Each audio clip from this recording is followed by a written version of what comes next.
Welcome back, everyone. Welcome to the show. Take the shot. Rusty and Bags. This is number 4. Today on the show, we're going to do a behind-the-screens deep dive into the NBA playoffs. We are deep. I feel like the NBA playoffs take forever. We can talk about this later.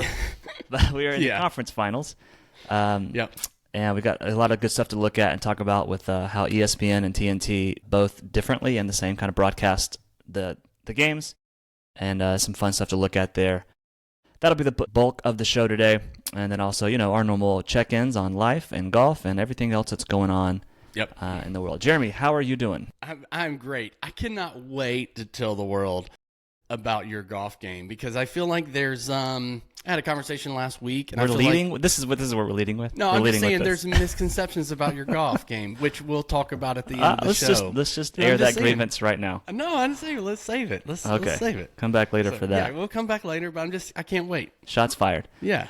So. I think. Well, we're in summertime now. Summer. Like your kids are out today. Out of school today. This is the first day of summer. Yes. So our youngest, Lexi, is 5. So she's graduated pre-K. They do graduations now for pre-K. Cap and gown, whole ceremony. I feel like at some point there's going to be a graduation for every grade year. I know, right? Anyway, well, we could talk about that. I don't know. Yeah, they had a ceremony. It was cute. That's great. Every kid got an award, kind of like class superlatives. Yeah. Back in high school. Well, every 5-year-old got one in her grade. She got the award. Her award was called the Boss Award. Oh. Which is just so her, which I think is so amazing. Such a young one, or the last born. Yeah. Especially like the 4-year gap. She's 4 years younger than our next kids. We have 3 kids. So her whole life is just looking up to them. She's a real boss baby. For sure. She is boss baby of your family. Yeah, but she does it in a real sweet way. So it's endearing, Oh, don't most do of the time. that. But I will say, so today was her first day of summer. The other 2 kids have 2 more days. But last night, putting her to bed. It's like, sleep in. You can sleep in as long as you want. Trying to plant this in her head. Mm-hmm. Sure enough, 6:40 this morning, she's up out of bed like normal and comes into the room like ready to go. So my whole morning this morning has been just trying to entertain her. 2 hours in, it's 9:00 in the morning. She's already been up for 2 hours. You've already done 6 different activities, ate breakfast, and then she's like, "Is it afternoon yet?"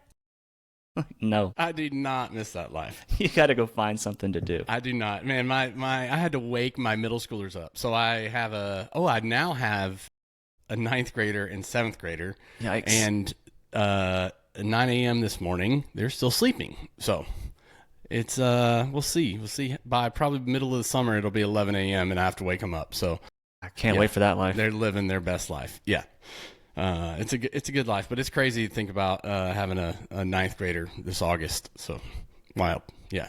I know. Well, yeah. Yeah. Who just asked 10 minutes ago if she could take the golf cart to the pool, which she has never driven the golf cart solo, which kind of breaks the rules in our neighborhood. So I'm like, not yet. How long's the walk? Not long. Yeah, that's what kids these days. I know. Get outside and walk. I know. So, yeah.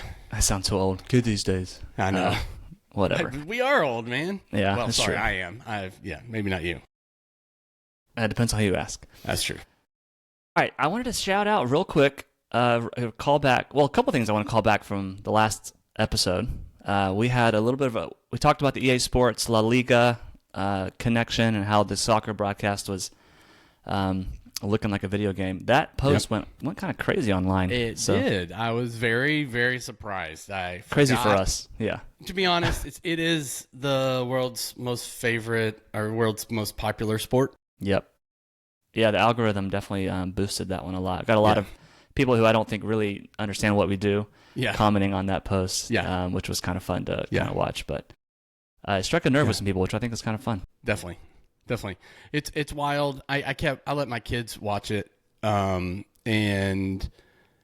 the idea of real life replicating computer generated life, and they were like, oh, like it kind of broke their brains in a similar way. So I think it's going to be interesting to see how that plays out in the next 10 years. Like, yeah, for sure. There's going to be this like melding of it all together, it's just given. I think it's going to probably seesaw back and forth a little bit. I think as we kind of figure out what works best. like AR graphics in general is kind of that. It's like that's what I mean. You're augmenting reality, so it's it's all related. Yep. The other thing I wanted to call back to was we talked the last time about the PGA Tour on CBS and the drone tracer technology. Talked pretty deep about that, and guess what happened? We talked about it. We brought a bunch of attention to it. Maybe we deserve some credit here. I don't know. No credit. Okay, I'm like, But they won. Well, just to recap it real quick, the drone tech was amazing. They do the drone shot. They have the live AR graphics on top, tracking the ball data. If you notice, this past week they actually added a little dot. I did notice where the ball's going to land. Yes, which is a great ad. I love incremental changes like that. It is a fantastic ad. Yeah, let's build on the tech, make it better each time. And then what I came across, I think it got emailed to me on the listserv for PGA Tour. They won an award, an Emmy award, for that specific technology. I love the drone tech, which is cool. I think it's great. They recognize. Yep. They deserve it. It's an awesome ad to the broadcast. The award is called the George Winslow Technical Achievement Award, and I saw an article that talked about like they were up against some pretty heavy competition. They were up against some Olympic stuff, NFL Live, VR technology, NHL, a whole bunch of stuff. So it's just cool to see where technology is going in broadcasting. Yeah, I think honestly, from us being like golf nerds, I think it's going to help grow the game. Like I think it's actually helping the game be more watchable, more engaging. Yeah, I think people are like, oh, okay, cool. Like now you see a better perspective of it. So I think that's the whole purpose of technology, and it's, I don't know. It widens the net, right? Yeah, totally. Because people, and that helps my kids watch, like, because they don't understand what's happening all the time, so that the graphics help tell the story of what's happening. So it's great. Yeah. And then it's the whole thing about like art versus like, art and creativity versus like technology and practical stuff. Like this is a very practical, useful tool that is very artistic and creative. So it is very purposeful. It's purposeful art. Yeah. And purposeful. Intentional, creative. Purposeful. It's cool. Yeah. Right. It's not just art to be like. It's just not creative to be creative. Yeah. Anyway, that's. It'll be fun to see that with that specifically, like that. From what I can understand, like, it really feels like CBS is the one that kind of led the charge on that. And and we're going to talk about this later with NBA, is like the way these TV rights deals work. Again, I'm kind of ignorant on some of this, but the way I understand some of these TV rights deals work is that the NBA sells their TV rights, but that's not usually exclusive to one broadcaster, right? Like NBA has some, ESPN has some. Yep. For golf, you've got NBC and CBS are the main players. ESPN once or twice a year. Gets involved. ESPN Thursday and Fridays. ESPN Plus, online. Yeah. So there's all kinds of different players, and they're all doing their own. Like they share some of the resources, but they also have their own way to tell the story graphically and with the broadcast. So it'd be interesting to see on the golf side of it, like what does NBC do to kind of push the envelope. A lot of stuff that I listen to in the golf world. They talk about how CBS is really winning the game right now with how they broadcast golf, and NBC is like light years behind, just in how the graphics, the broadcasters they have, and then also the commercial load is the big one, which we don't really talk about, but commercials suck. It's really fascinating because there's a lot of people, and it'll be interesting to see this upcoming NFL season, but a lot of people would put the opposite, like Sunday Night Football on NBC, push the envelope for the last 5 years, and CBS was falling behind, or is falling behind, in a lot of people's opinions. I don't necessarily have an opinion. I do like I do like Sunday Night Football from a graphic, and there's some things that they do that are definitely better, but they only have one game, right? So they have CBS have 1 million NFL games a week. They're spread out across the country, right? Yeah. So NBC can focus on one, but I would say, I think. Without having watched a lot of football in the last couple of months, obviously, I feel like the NBC Sunday night broadcast is better than Monday Night Football. Yeah, there's a really big debate, and we should bring that up in a couple of months when football starts happening, because that is a great debate, and I think a lot of people have some strong opinions about it and why one is better than the other. Yeah. And interesting. So, yeah. All right, well, I think without further ado, let's go behind the screens and look at the NBA. I can't wait. The playoffs. You brought a lot of this content forward, so. Are you in on the NBA or out on the NBA? Like, are you watching these NBA games? No. My household is. Like, we're watching every single NBA game. We don't watch any regular season, but we always watch the playoffs. So, all in on the playoffs. And you watch the whole game? Or just kind of on in the background? Most of the time, we're watching the whole game. Me and my son, at least, are watching most of the entire game, particularly as they get closer and closer. So, the teams that we're following this year is Minnesota Timberwolves and the Oklahoma City Thunder.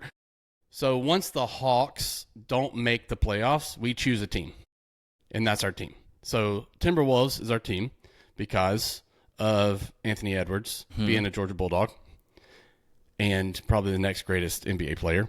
It's convenient. So Timberwolves we're all in on. But the Oklahoma City Thunder, a good friend of mine, Marcus, and John and Todd, they live in Oklahoma City. They go to a bunch of Thunder games, so the Thunder have always felt like a fun environment. Like if I was going to go to a game, I feel like that's like the Lakers feel stuffy, right? But like Thunder feels like young and hip. Well, now working for a company who half of our team is in Oklahoma City, and I've learned a lot about Oklahoma City over the past year. When you think about it, like they don't have any other. They're ride or die pro sport like basketball. Yeah, makes sense.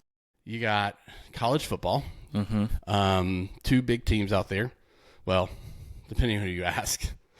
Yeah. But you got no MLB, no NFL, no NHL. Nope. Yeah. Like you have Oklahoma City Thunder, and it is like the thing. And then the NFL football that they watch, they drive down to Dallas.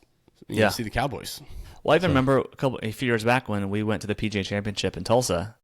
Yep. To me, it felt like it was huge. Like everybody was all in because they don't get that many opportunities. Right.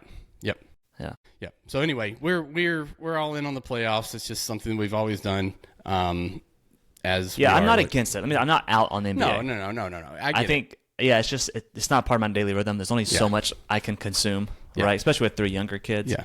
I do feel like right now, since summer's coming, I'd like to stay up and watch a few games with Luke and let's take in some of the playoffs and see what it's all about. My 6th grader is just an athlete, and he cannot play enough sports, cannot get enough sports. Like he doesn't play basketball, but he plays with his friends, so he's all in on.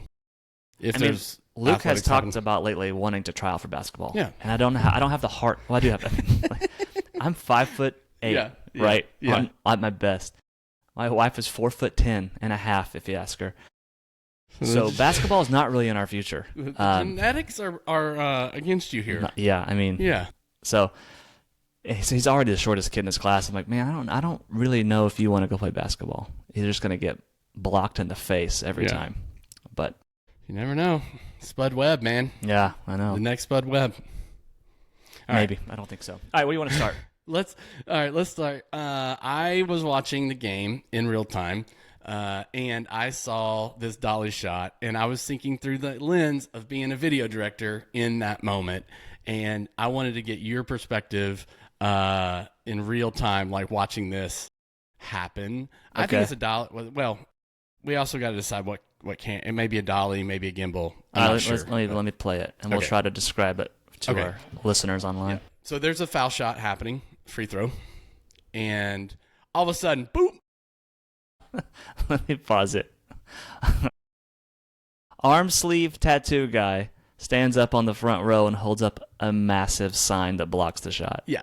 This shot was about to be the most beautiful shot. I guarantee you they were going to run the entire shot right to left as Rudy Gobert, who's like 7'4". Yeah, but just take his free throw shot. Yeah. And then all of a sudden, as that shot is tracking to the left, all of a sudden a dude stands up with this massive sign that was going to block. It would have blocked the shot. Yeah. The shot. And I wish I could hear the comm. I could hear the comm. We've been in enough broadcast trucks to be like, all of a sudden, it's like, no. I guarantee you, I'll bet you $100 that director cussed at that guy right there. 1,000%. What are you doing? Yeah. So, I mean, when I so saw perfect. it happen, we were sitting there. It was me and my kids, and it happened, and I'm like, oh my! I took down a note. I was like, I looked at the clock. I was like, 6:12. We gotta talk about this because It's so perfect. It's like, I mean, no shade on this guy, but he's Yeah. a lovely guy. But Yeah. the whole scene is like perfect because he's got the arm sleeve. Yeah. He's got the sleeveless shirt. Yeah. We've got it's not a double-sided sign, so we don't even know what's on it. Who knows? It's just the backside of it. Yeah. And he is making a scene, man. He is I there. remember in college at Georgia, we would go to basketball games, and we stunk back then. And I could yell things, and like everybody in the arena could hear me. Yeah. And we yelled some vulgar things that we probably should have gotten kicked out for. Yeah. That's pretty fun. Yeah, I love that. And we do need to. I don't know. It's got a Dolly-esque motion to it, but I think there's some. It's got a little vertical bounce. float to it, bounce. Yeah, that might be a gimbal or a Steadicam. Yeah.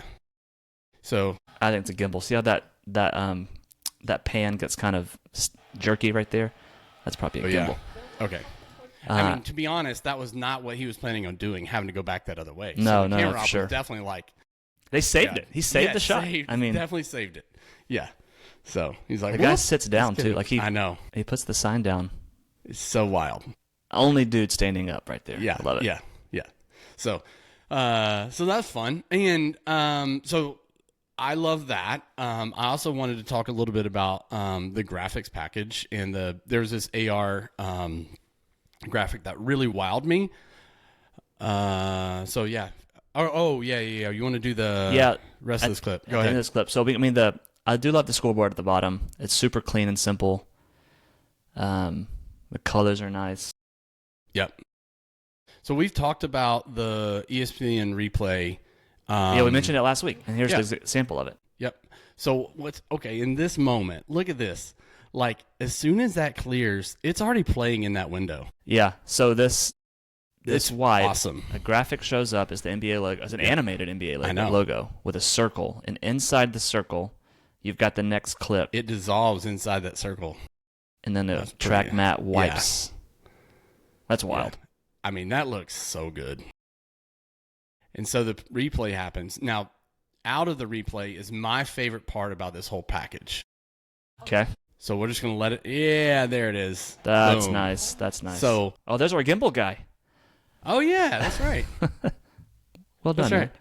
Yeah, so they're in the replay. And at the end, the replay ends, you just get this thing flying in from the top of the screen that lands on the bug. So it really is the scoring bug. Like, it is the scoring bug that flies in to place. I just think. And then, so like, how is this actually? This is an asset that swipes in. It reveals the camera shot underneath, and then I think the asset wipes away, and then the bug shows up underneath it. I mean, there's a lot of different ways to be doing that, depending on how, what type of graphics engine they're using, and all that kind of stuff. So it's really slick. Yeah. I mean, I just think so. In my opinion, from a inspiration standpoint, it's like that is something I haven't seen something like that in a while. Like, that is really intentional and purposeful graphics. It's like the way it comes down, and it, like, someone in their brain was like, hey, you know what we could do? And I just think it's really great. Like, how you think about art and creativity, and then it translating into making it happen. And I love that it's not like, let me think of this all new item or asset that we've never had before. No, it's just, hey, we've always had this score bug. Yep. And why don't we just use it and make it better? Yes. Right? Yeah, because it's always, the score bug is always going to be there. And honestly, a centered lower third score bug in basketball and football is a new thing. Some we'll see in TNT here in a few minutes, but TNT has it on the bottom right. But because they're doing the score stuff on the bottom center, it makes a lot of sense. It frees up other real estate for things later too. Right. On the left and right.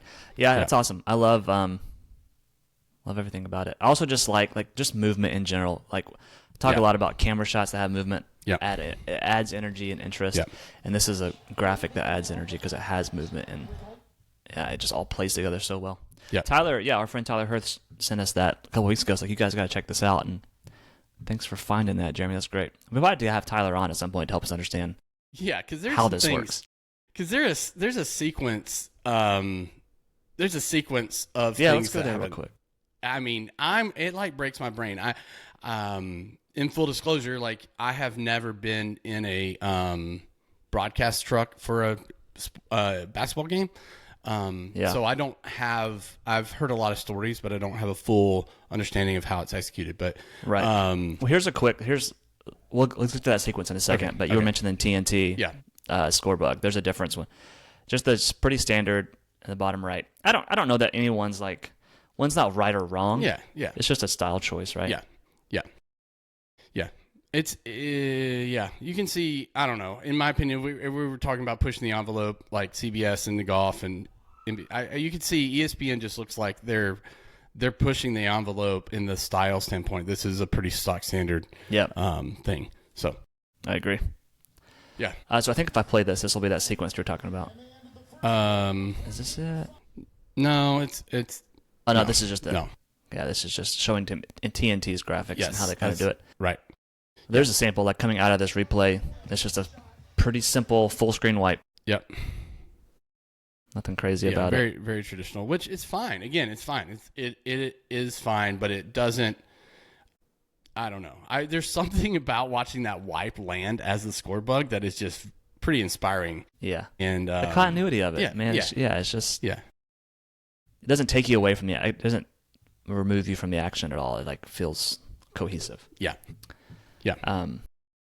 So do you want to do You want to talk about the sequence, or do you want to talk about the TNT? There's a TNT halftime studio that I want to talk about. I want to get your opinion because you didn't see it in real time. And there's also the sequence of. Let's do that sequence real quick. Okay. I think because it's kind of related to like just what crazy stuff you can do with switchers, like with the bug that turns into a wipe and all that. I think it's this one here. The intentionality of this, like, so this is a PIP, which in our world, in the corporate events world, and all the different events and stuff that we serve, we do PIPs like this all the time, broadcast, right? Churches do it all the time. Yep.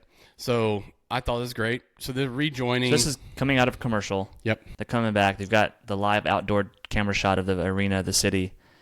And it's like this is a graphical thing. Like, hey, here are the games that are coming up. So it's just an interesting way to tell this information. Rather than just a full screen graphic, it's like, hey, here's a live look at the beautiful skyline of whatever city this is. Yep.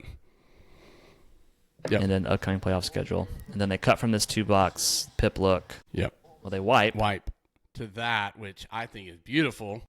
Back to AR graphics, right? Yep. Live shot of the arena floor with a push. Now that makes the graphic grow. Can we pause real quick? So for people who don't understand like all of the details of what we're talking about, the crazy thing about AR graphics is that there's shadows on the actual floor that make it look like the depth of like this graphic happening in real life. Now that is not a real life graphic. If you're in the auditorium or in the stadium, arena, you do not see this graphic. It is only on the broadcast viewer side. But there is shadows underneath it that look like it's there. It gives it dimension, right? It makes it feel like it's not just an overlay. And there's, for our podcast listeners, it's kind of hard to visualize this, but it's like your standard super wide arena fly-in shot, camera shot, but then it looks like we have like a virtual scoreboard, kind of floating above the floor, with pictures of the players and some stats. It's pretty sick, and you're so right. The shadow like sells it. I wish if you could see this without the shadow, it would feel so fake and so like just overlaid. There'd be no dimension to it. And the design, the way it's curved. I mean, just there's so many. I would love to know the team who developed the art package of this because it's just so good. Anyway, it's really cool. So they went from the 2-box to a wipe to this camera shot with a keyer over it of some sort, right? Some live compositing happening, and then they they dissolve. To a camera shot that has a bug on the bottom. And the continuity of the storytelling. We were just talking about Julius Randle scoring so many points. They go to a solo camera shot of Julius Randle with a lower third already some up. stats for him. Um, and a slow zoom, and then boom, back to the action of the wide main cam. So and then they go bug animates in. Yep, right. The bug animates in, which I thought that the animation of the bug, where the two different teams are there, and then the logos animate, and then I think it's well done. Yeah, that sequence is wild. I would love to talk to someone smarter and more experienced than me. But how many Emmys are you using to do this, or is it just memory recalls? That's right. Recalling this pip look, we wipe to a camera shot with AR graphics keyed on top, and then we dissolve to a camera shot that already has a different keyer on it, and then we go to a clean camera shot and animate the bug in. Yep. Yeah. That's pretty cool. I thought it was a really great sequence. I think that whoever envisioned it and created it, the producer, video director, or the team, I thought they executed that really, really well. It's great. Yeah, very cool. I loved, so I really did love having an ESPN game on one night and then the next night a TNT game.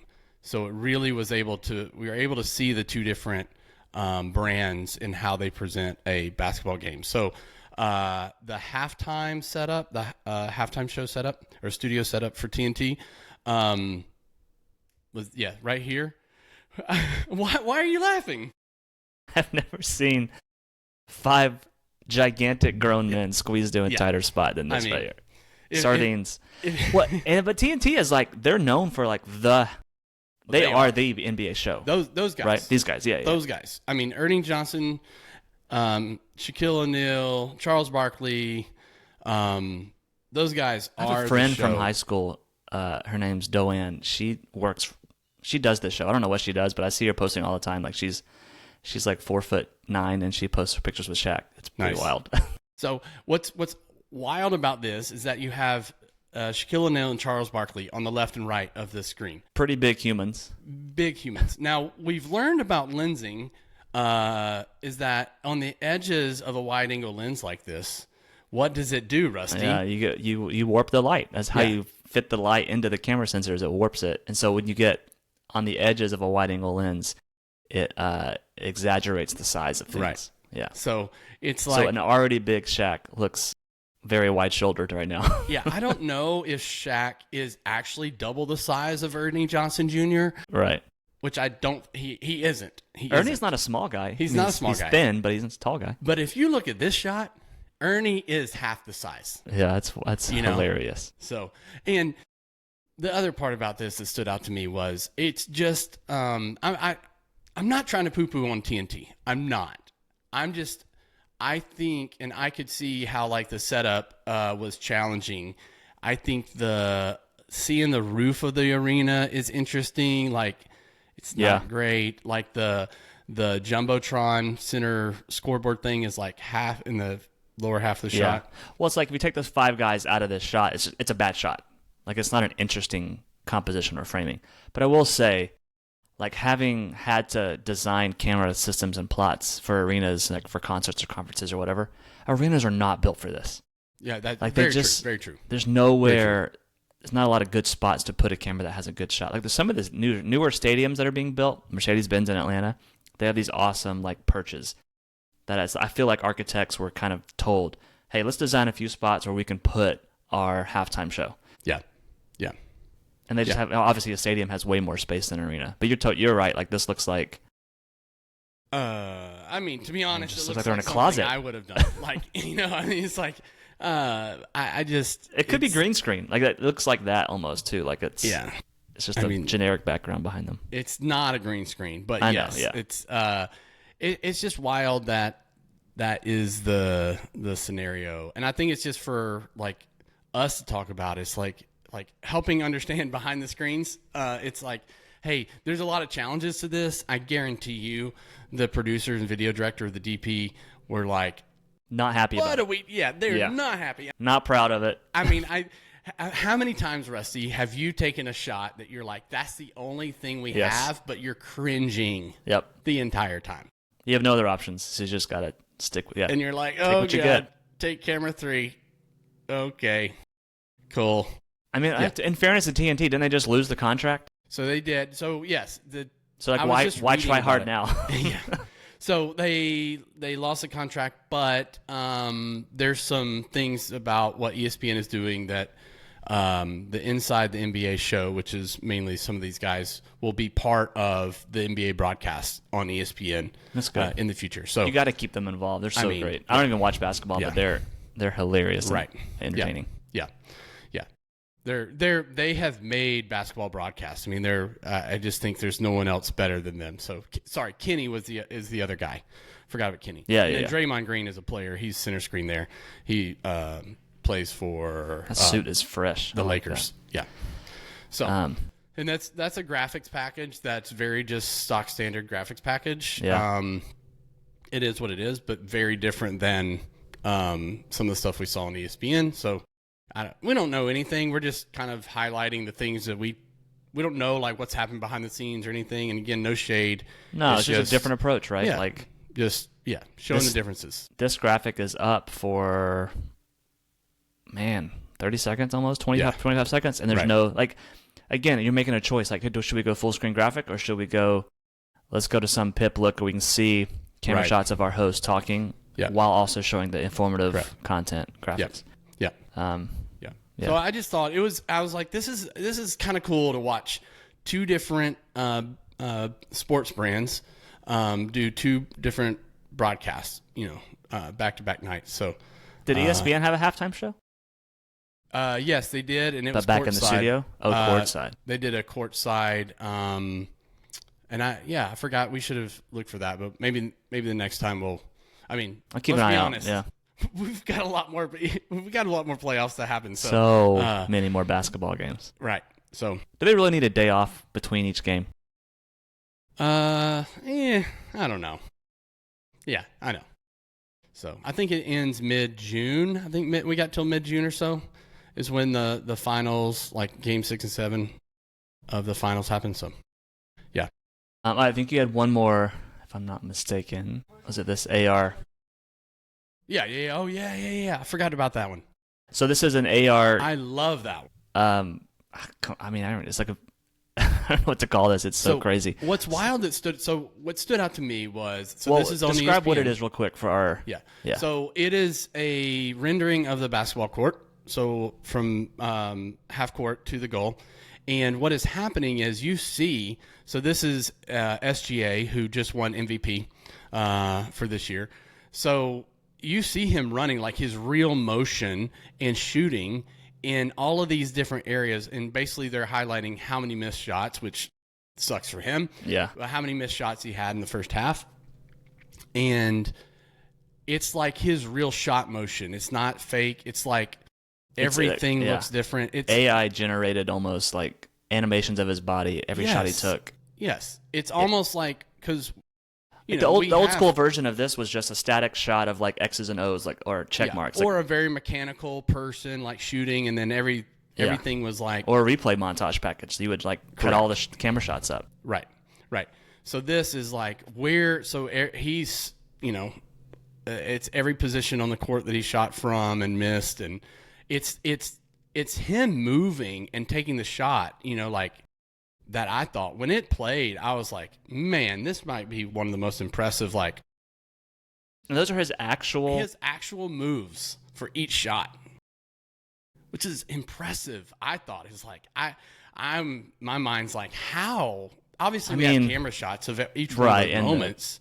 So did you've an got AI engine generative graphics that are tracking his body, mimicking the body. I mean, have you seen that trend going around now where like we can do it for us, so you can make ourselves look like babies and we're talking to each other. Yeah. It's just like that, but that's a super creative and helpful way to use that technology. Yeah, because you see his movement. I mean, there was one movement where he's like falling down as he shot, So it's like that's the movement. I mean, this is a normal 3-pointer. That one right there, the second one, he's like falling down and leaning left as he shot. Very realistic. Yeah. Super cool. Crazy. He also missed a lot of shots. He did miss a lot of shots, but yeah. So yeah, it's wild. I thought it was really a great way to show that and highlight, Now they showed another Julius Randle for the T-Wolves. He made like 8 shots in a row, and so they have the same graphics package with Julius Randle making like 8 shots in from his That's place. Cool. I would love to know, like, what is happening on this? How long does it take for it to create this or render this? What is it playing out of? This is. I've got to do some digging. I bet we can figure that out. Yeah, I mean it's I just love it. It's where if you look at the shot, it's like the beginning starts. They have the half court logo of the home team. Yeah, the movement of the shot. Again, they have his face there. Then there's another scoreboard to the right that has like his stats. Like, well, like I was saying earlier, it's never just here's a static thing. Yeah, it's like, hey, how can we get into this with dynamic cinematic movement? Oh yeah. So they start on the half court logo. They fake like a sky cam kind of camera move. Yeah. And land there. Yeah. So I just like there's so much intentionality with not just this part of it, like not just the ending, like how do we show the content? It's how do we dynamically show the content? Yeah. That's engaging. Yeah. Yeah. Broadcast, like this kind of stuff has exploded over the last couple of years. And I don't think anyone 2-3 years ago would have envisioned this. Yeah. And who knows what's going to happen 2-3 years from now. Yeah. It's wild. And I just love the idea of being the inspiration of it. Again, it's not about creative for creative's sake. It's about like a better way to tell the story. Yep. You know, this is just a way more engaging way to tell the story and to graphically represent the narrative that you're telling. And I think it's like super, super inspiring to me. It's like, okay, cool. There's some awesome things to do here. That is cool. I think I guess I need to watch some NBA playoffs. No kidding. Jeez, it's some pretty cool stuff. Yeah. Yeah. What's next? That's my like NBA thing. We're all in on the T-Wolves. So here we go. I mean, that's some good stuff. Yeah. I'll need to start watching some basketball. Are we gonna talk about golf next? I mean, sure. Yeah, you were making some wild accusations when we started off this recording. Yeah, that's right. I have some breaking news. What happened that made you say that? Okay, so I was playing with our friend Corey Edwards and Tony Stairs last week in Nashville. We had like this charity fundraiser golf scramble thing that I was able to play at, which is cool. Love what they're doing. It's the Audio Engineer Society. They do a fundraiser for so generous of you to give away your time to play golf, Jeremy. I'm sure that was a challenge. That's cool. They're raising money for the industry. Yes. For the people. And so it's awesome. So Corey Edwards is a live audio engineer who's a friend of ours. He's awesome. But we were driving, I don't remember what hole it was. We were in the middle of the scramble, playing, it's a scramble. And he's like, we were talking about getting better at golf, and he's wanting to get better at golf. And he's like, Rusty's like really good, right? And I'm like, no, he's just as good as me. Like, well, I think what you told me you said is he's not as good as me. Oh, well, okay. I that's what I said. In the moment, I did say that, and then I corrected and said he and I are very similar. We're about the same, yeah. Yeah, we're about the same. You are about a shot or two better at the moment. Yeah. But it reminded me of a conversation that you and I had, and it's like, you know what? Like, we probably should tell the people, like, we're on a journey to be better at golf because it's our like hobby that we love, but we're probably not as good. Well, maybe we should define good. That's what I mean. Like, that's a good point. I've often said I wish I was as good as people think I am. I think I somehow project this persona because I care a lot about golf and I play a lot. So people think he must be good if he plays so much. Yeah. I don't actually even play that much. I know guys like you that play way more than me. Well, yeah, but we talked about it recently. But you're currently a 9 handicap. Is that still accurate? 9.4. 9.4. I'm an 11.1 currently. And so in the grand scheme of things, I don't know how much to go into this, but a scratch golfer, right, is someone who plays to a 0, meaning that they on average, well, again, it's so complicated. On average, they don't break par. I think a lot of people would love, the complexity of it more than I do. So, yeah. A scratch golfer who's someone who basically plays at par. So if it's a par 72 course, they're expecting to shoot 72. But on average, they're probably going to shoot 75, 76, 78. They're going to hit 80 every now and then. like a PGA professional, like a tour pro, like a Scotty Scheffler, is probably playing at like a +9, +8, +10, depending on the day, depending on the course. Meaning that on the average course, they're expected to shoot 8 shots better than par. Under par. Yeah, better than par, so under par. So that's kind of where it is. So, but I think there's numbers out there. Statistically, most people will never break 100. Most people certainly will never break 80. So are we good golfers? Yes, relatively speaking, we're good golfers. But we're not. Yeah, I don't know. Like I've only broken 83 times, and it's been a minute. I cannot seem to break 80 on my home course. I'm trying my hardest to do it. Did you ever see that clip of Frankie Fleetwood from the Masters? I gotta send you this clip. Okay. He was playing the par 3, a little kid, and he hit it in the water, and they interviewed him, and he was just like, "Yeah, I was trying my hardest." It's the best thing ever. Nice. So I will say, like, the guys I was playing with, like Corey and those guys, like, they'll shoot 93 probably. You know, like they're a mid to low 90s guys, and they're like, well, Rusty's really, really good, right? And it's like, well, their perspective means probably like you break 80 every time. So it's like, we're not that, like, no. I think golf is like the way the handicap system works is that it takes your 8 best of your last 20 rounds. So it really is judging you by your best rounds. So if I say I'm playing to an 11, like that would mean that on average, that would make you think that I go out and shoot 83. But at 83 is like a good day for me, right? Yep. I think like for me, my goal is to decrease the fluctuation, the variance. So like I want to shoot 80 to 85 consistently. Right now I could shoot a 80 or I shoot a 92. Like yesterday I shot a 78, which was my all-time best. But you know, Friday or Saturday I may shoot a 92 because I just feel like I'm just not consistent enough yet. So am I good? No, because any day I could shoot mid-90s, I feel like still. Yeah, and I think that's largely because of like losing balls off the tee. That's where you get your big numbers, or hitting balls in the water, right? Yep. And that's where we both still have that wide variance. I think you could look at my GIN or my GEN, I don't know how to pronounce it. My last 20 rounds is as low as a 78 or as high as a 96. Right. Which is a huge swing. Yeah. So it's a lifelong game. I think there's just so many people who want to get better. Like I'm playing with, there's 8 of my friends who were playing Memorial Day. We have back-to-back tee times, and it's going to be awesome, and it's going to be a awesome time. But thanks for the invite to that. I appreciate it. No, it was sorry. No, it's all good. You do live an hour and a half away. Yeah.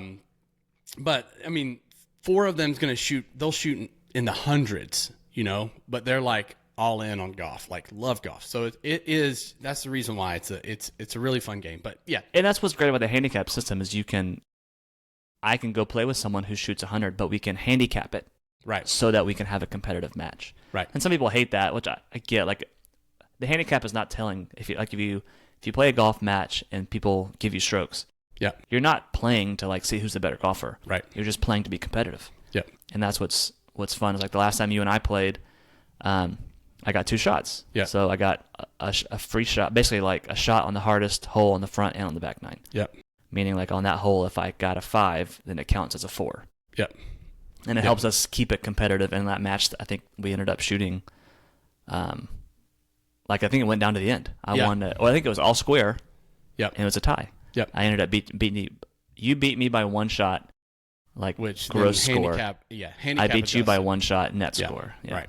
Yep. So helps keep it fun and competitive and keep it interesting. Yeah. And just measure yourself so you know are you getting better or worse. Right. Correct.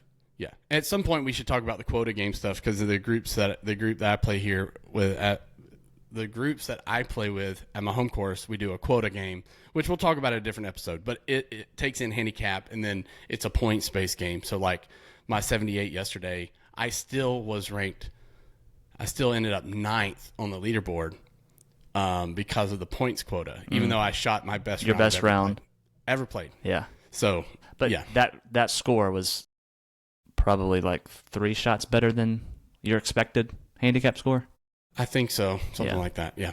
Well, so 78. Yeah. Congrats. What's one thing from that round that was like, what was working?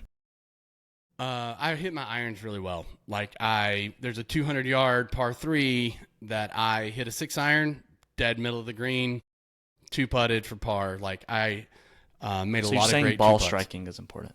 Ball striking is very important, very, very important. So particularly the irons. So I was able to get up and down. Like I made a bogey on. I lost the ball on a par 4 and still made a bogey. So that was like. That's a big deal. Yeah. So, yeah.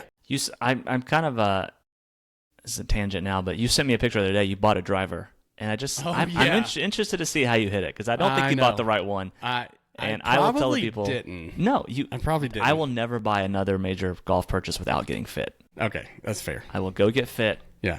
And hit different things and let them show me which model of this thing to hit. So the driver comes in today. Okay. And I will send you. I send you a note. Yes, I will send you a report about it.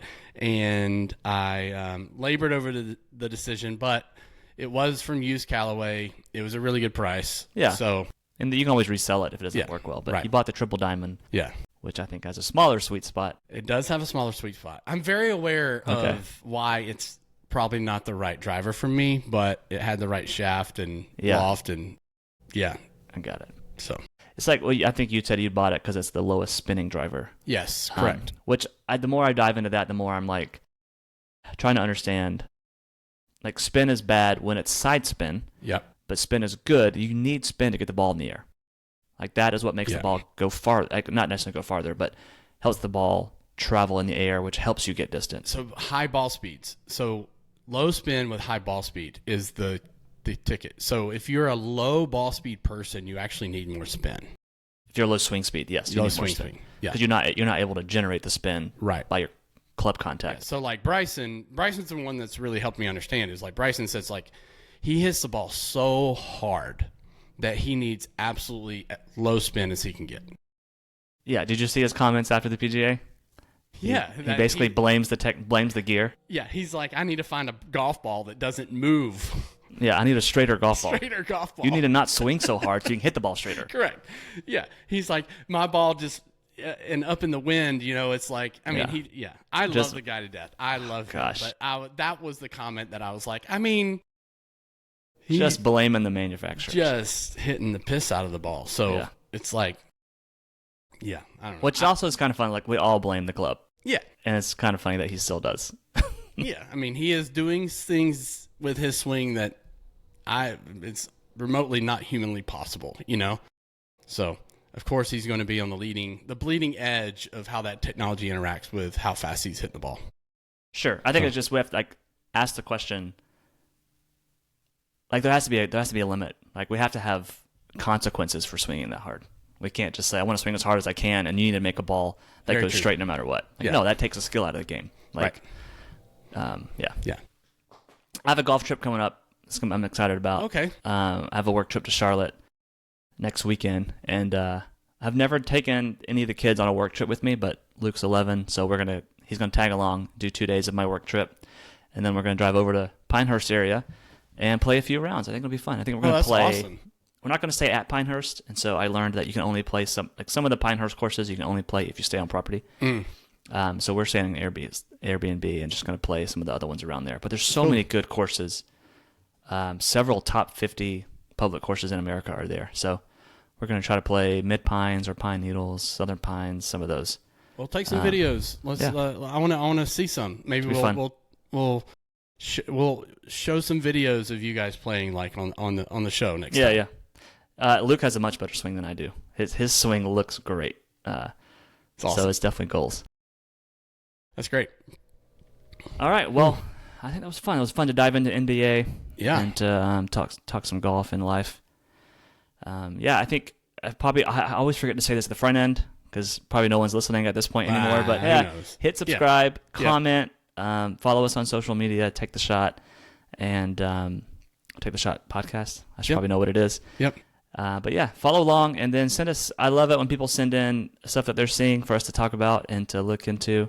And let's just keep engaged and keep the conversation going. Yeah, if you want insight, if you're trying to figure out like how this works or how that works, hit us up, send us some comments, and we'll talk about it. Or if you're like, hey, these idiots don't know what they're talking about. I do this for a living. Great. Let me tell them how it's going. Please, we welcome it. We are not too prideful for that. Come tell us. Yeah. Come tell us how it works. Come teach us. Yeah. All right, cool. Well, summer's here. I don't know what's happening upstairs with the kids, what's going on, so I better go check that out. Same with me. All right. All right. See everyone. See ya.